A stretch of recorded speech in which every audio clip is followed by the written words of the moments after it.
النهارده جايبين عرفه مش بصفته ان هو السيلز بتاع معرض الريان خالص. الراجل ده معاه الموتوسيكل الامور اللي قدامنا ده بقاله كام سنه؟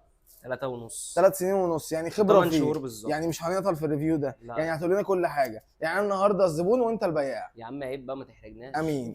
طب باشا معلش، انت النهارده ايه اللي يخليك اصلا تشتري الفي ال ار وما تشتريش الفي ال ام؟ مع ان الفي ال ام واقف جنبك اهو. قول لي ليه؟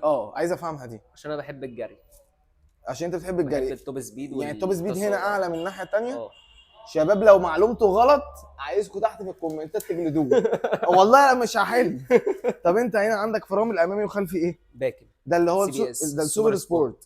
السي بي اس 70 30 70 30 90 90 17 90 90 انا عارفها 17. انا عارفها انت عارفها طبعا. انا انا عارف. عارفها. بص كنت اتمنى ان هو يعمل هنا البلف المعوج، بس طبعا بس هو لا. عامله الستريت العادي مش لازم. مشكله. طبعا المعلومه برضو على السريع للناس اللي ما تعرفش، السي بي اس بيبقى طالع كابلين من جهاز ايه؟ جهاز الفرامل الامامي كده، وهتلاقي مكتوب عند حضراتكم هنا سي بي اس. وبيبقى شغال في الفرامل اللي قدام بس. طب الجزء الامامي المعلومة سؤال المهمة. سريع عشان برضو مروان ظهره ما يتعبوش. هي صح. ايه اللي كان ناقص في الجهه الاماميه وكان الموتوسيكل ده يبقى امور بزياده؟ يا أيوة. ناقصوا حاجات كتير قوي لا بصراحه. هي حاجه واحده. اكيد المساعدين المقلوبه. نايس، اشكرك. يا جدع عيب. عشان الاستيبل على الطرق والمطبات والمنورات والحاجات الحلوه دي. بس طبعا هو عوضها كان زمان دبل مساعد خلفي، بس دلوقتي خلاه بقى مساعد وسطي خلفي بس. اللي هو الرياضي. لكن الفي ال ام 2 بيساعدك برضو في الهاندلنج المساعد الوسطي ده. هو هنا جميل بين أوي. الافقي بينفع تعليه وتوطيه ده اكيد زي ما انتم شايفين كده. طيب عندك هنا توب سبيد بتجيب بيه كام؟ انا شخصيا 136 وكان في بالمكنة إن هو يجيب بتاعتك؟ أكتر. بالمكنه بتاعتي. ربنا ينتقم منك عشان انا المكنه بتاعته يا جدعان ما تتركبش. هو لا هو لا لا معترف ان هو بس موتورها كويس، بس هي متهانه شويه من بره. الموتور جميل بصراحه. الاضاءات هنا في الكامل هالوجين. هالوجين. هنا انت عندك وزن الموتوسيكل 125، ده اللي هو ده دراي من غير بنزين ولا من غير اي حاجه. بتحط قد ايه زيت؟ زيت لتر 200 يفضل اكتر عشان التبريد السربنتينه هنا الزيت. يبقى السربنتينه هنا بص كده. سربنتينه زيت. السربنتينه دي في ناس بتحط 200 مللي زياده يعني كزياده امان مش اكتر. طب التانك عند معاليك 16 لتر. 16 الكتله ثابته. ثابته. طب ما تفتح كده، انت بخيل جدا برضو؟ في المعلومات. برضو ودينا كده. حلو ثابته هنا ثابتة. عشان لما بتيجي تحط بنزين ما بتعرفش تحط الكتله دي فين، فحلوه ان هي ثابته. طب العداد هنا عندك هاف ديجيتال مع هاف انالوج. انت عندك نفس الفكره صح؟ والمفتاح عيد تاني برضه. انت مبسوط قوي بموضوع المفتاح. اشتري المكنه اصلا المفتاح مطوه. انت مبسوط بالمطوه. بص هنرجع بقى للسؤال عشان الفيديو ده باظ وبنصوره المره الثانيه. هنا بقى صاحبي شداد الهواء، انت استخدمته قبل كده؟ استخدمته كذا مره بس اللي هو على مدار 3 سنين ونص. كم مره تقريبا استخدمته؟ لا مش فاكر بس مش كتير. نوادر. طيب. لما الكربراتير بحسه مثلا مخنوق او حاجه زي كده بتفتح له الهواء. بفتح له الهواء عشان برضو تبقوا عارفين، هو هنا احنا بنتكلم 200 سي سي كربراتير، تبريد سربنتينه زيت، تانك انت قلت 16 لتر، الوزن بتاعه 125 كيلو دراي، واللتر بيمشيك تقريبا 25 كيلو. ابن محترم، انت ليك مستقبل. والله العظيم ما تحرجناش. طب بقى. انا ممكن اركب يا باشا؟ انا 175. انا شايف ان الوزن كويس. القعده يعتبر ده من اكتر الموتوسيكلات العمليه ينفع تشتغل بيه وينفع تخرج بيه. يمكن عشان كده عرفه اشترى البايك ده، عشان لو حب يشتغل بيه ماشي، حب يخرج بيه برضه شياكه وكده. بالنسبه للقطع الغير كلها متوفره. ما اكيد موجود كله اكيد. ده نازل من 2017. انت كده بتعيب في نفسك. عارف ليه طبعا. ايوه عارف. عشان الحاجات اللي عندك ما تجيبهاش. بس انا اللي بكسل بس انا عاجبني في الستايل الجديد ده ان هو عامل الطنبور باللون الجولد كده مع جهاز الفرامل. بصراحه عاطي شكل حلو قوي ما شاء الله، الله اكبر. واللي ورا برده نفس الكلام برده.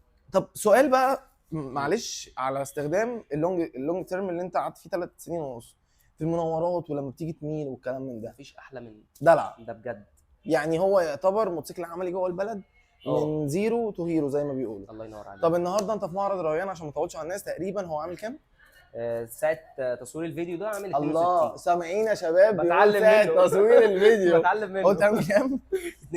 62,000. انا من وجهه نظري ان الموتوسيكل ده يستاهل جدا جدا، لان عملي قطع غير متوفره، ولو قطع غير متوفره يبقى بياع وبيجري ده بيجري. تمام. طيب لو حبيتوا تتواصلوا مع المعرض هتلاقوا اللينك وارقام التليفونات تحت الديسكربشن او على البوست من فوق، هتلاقوا برضه اللينك وارقام التليفونات، وعندهم شركات كتير جدا للتقسيط. استنى بس في ميزه انت نسيتها. تعالى.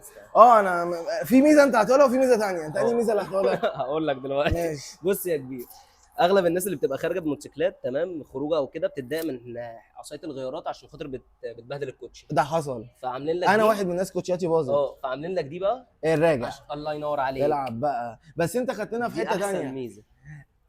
انت هي قلت صح. لي هنا بقى تانك الاسبير يا صاحبي كام لتر؟ خد بس مش هحلك. قلت لك 2.5 وانا قلت 3.5 أيوة. والناس هي اللي هتفصل بينا في التعليقات. ماشي. انا بقول هنا حنفيه البنزين 3.5 لتر. قلت لي بقى ان الريان هنا عامل عرض على ايه بقى معلش؟ عاملين برضه عروض حلوه شويتين ثلاثه. فاجئني. عندك ده بدل ماشي. 63 عامل 55 في معرض الريان. يعني قول يا باشا. قول يا باشا حق. ده ب 53 كمان. طب يا باشا بص بقى ابو ريان بنفسه داخل في الفيديو ويقول لنا.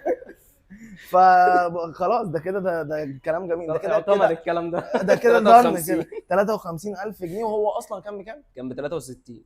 يعني انت بتتكلم في فرق 10,000 جنيه. 10,000. عايز اقول لكم الار كي اكس من البايكات اللي هي التركوه بتاعها عالي قوي. طبعا احنا ما بننزلش منه توب سبيد عالي، بس هو كموتوسيكل داخل البلد نقر بقى عجل عندك هنا اوف رود. بقول لك ايه، اطلع على الرصيف واطلع على الحيطه براحتك. ده عادي وعالي عن الارض وعامل لك هنا حامي على الموتور انجن من تحت جارد كده عشان ما يسيبش الموتور من اي حاجه من هنا. موضوع يعني اعتقد ان هو يستاهل. ففي شكله ادفنشر فيصل جدا خلي ما بالك. هو وعالي جدا وينفع تركب له طبعا بوكس هنا. فدي كده كانت معلومه على السايد وانا كنت عامل انا وعرفه ريفيو عليه. لو حابين تشوفوا الريفيو تخش على القناه على الشانل هتلاقي فيديو كامل مكمل. بس الفرق بين السعر الاولاني والسعر النهارده نتكلم فيصل 10,000 جنيه. ممكن بقى نشكر الناس طبعا ونقول لهم كل سنه وهم طيبين. ونشوفكم ان شاء الله في فيديو جديد. وما تنسوش تعملوا فولو واللايك والسبسكرايب والحاجات الحلوه بتاعتهم دي. ايوه نشوفكم ان شاء الله في فيديو جديد. تصبحوا على خير. سلام.